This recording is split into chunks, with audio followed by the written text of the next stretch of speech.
When you get down to it, the games we play and enjoy all have an element of strategy. Whether that's a serious one. It's a good change. The Reaper generally doing a little bit better in this third part. And wow, Graviton surges, Zunba goes in. Big aggressive move by South Korea.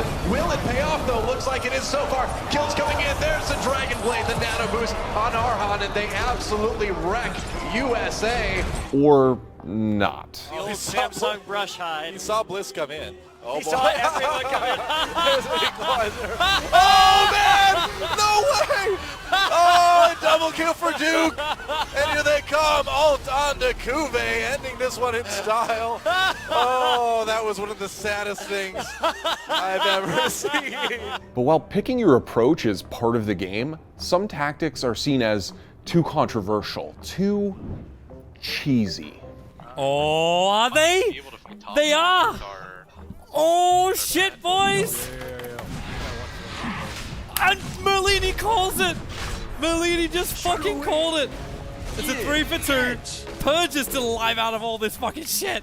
And now Banner, he went curse but Banner's first. There was no shield, there was nothing else. What the fuck is this game right now? Cheese! And like its delicious real-life counterpart, gaming cheese is varied, versatile, and very much a product of the culture from which it derives. Hey man, you want some cheese before we roll out? Besides the obvious cheese-like meaning, it looks like the term cheesy began to mean cheap or inferior around the turn of the 20th century in the United States. But in gaming, the earliest existing examples actually refer to Street Fighter II.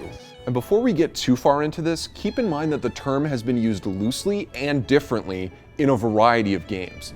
We're going to look at a spread of fine gaming cheeses. In Street Fighter, the term called attention to strategies that were seen as disproportionately powerful compared to the skill required to use them, like spamming the same move repeatedly. Relying on a cheap strategy like that was, in most gaming communities, seen as dishonorable. And in 1994's bizarre post-apocalyptic fighting game Primal Rage, Atari Games added a no cheese feature, which may be the first time that dishonorable play was specifically called cheese in-game and not just by its community. Wait. Oh yeah, I'm wrecking you. Almost flawless victory. No cheese? No cheese? What? What? I don't know. I think it's because I was like doing the same thing over and over. The no cheese mechanic was triggered when a player used the same move too many times in a combo or tried to throw an opponent who was still in block stun, resulting in the no cheese notice appearing on screen. When no cheese is active, the offender's repeated move no longer damages their opponent, and if it's used during a chained attack, causes the combo to be dropped. By the way, if you can't tell yet, this game is fucking crazy and extremely edgy for the 90s. Just look at this shit.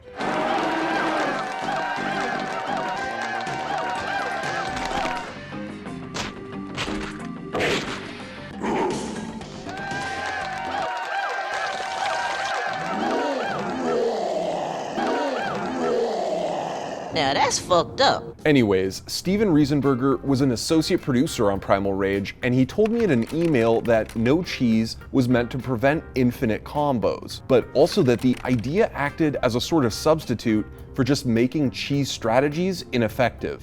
And this is the first important part of cheese. As games became more well-balanced, a cheesy tactic increasingly referred to a shallow strategy, something that wasn't really consistently effective against experienced players. Following Primal Rage, Capcom put a cheese icon in Street Fighter Alpha 2 that appeared when you won a round by defeating a blocking opponent with chip damage from a super or special move. Cross up, and actually nice level 2 super. Yeah, catches him trying to go for a cross around house, gets punished for it. Yep. Nice call. While the concept of cheese in gaming may have been well known in 90s fighting games, the term exploded in popularity with StarCraft and StarCraft II, the latter specifically popularizing it in the West. 4 lanes, 6 lanes. He's gonna cancel those. Shape. So it looks like we are gonna have some sort of cheese on our hands. Much like in fighting games, cheese strategies were frowned upon in StarCraft. But what made them different in Blizzard's RTS is they relied upon a lack of information, either not knowing what was happening or not knowing how to counter it. Checks towards the north of his base. Doesn't see anything there. He really thinks he's safe right now. He is not expecting this proxy, but here he goes. Will he see it? He sees it, but is it too late, Apollo? StarCraft cheese is usually an all-in proposition. You either live by it or you die by it, and its success is entirely dependent on how prepared for it your opponent is. Now this guy has balls of steel, Artosis. In map number 1, he tries something incredibly risky because if it's scouted and spotted, it is very easy to handle.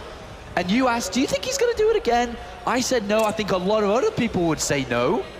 But he's doing the same again. Still gonna be in a lot of trouble, even if he holds it off for now. Yeah, and he's gotta be careful. He's gonna lose the mothership core here. And another Stalker pops out. GG.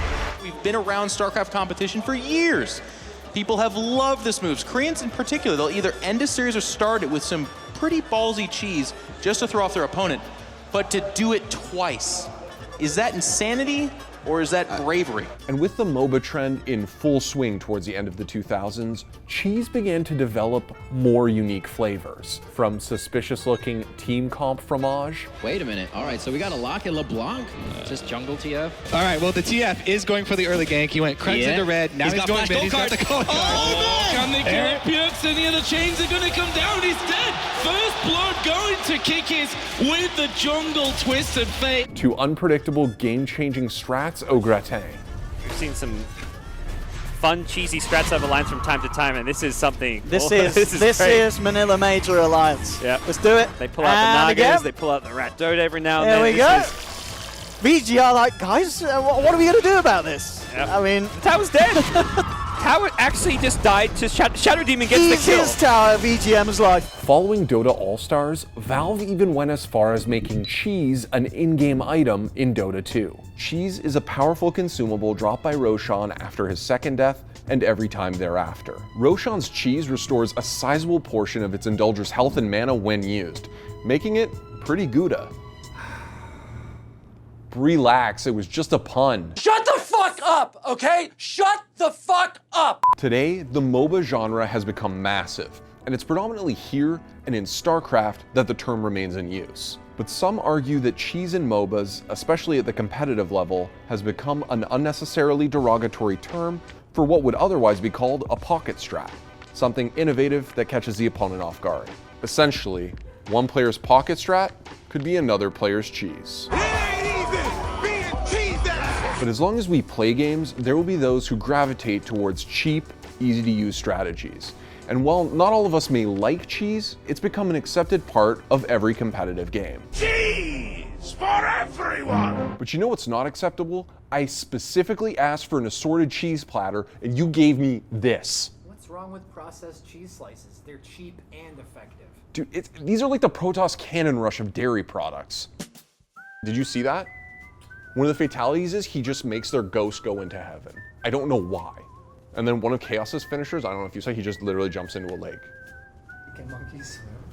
I mean, we can swim, like apes probably. Do you think they do the backstroke? Yeah. Butterfly. Butterfly stuff? Yo, that's not even a butterfly. Butterflies look... Oh yeah. Sorry. That's like a drowning. Like. Shut up, I wouldn't drown. I can swim. I don't know what it's called, but I can swim, dude. I'm not gonna drown.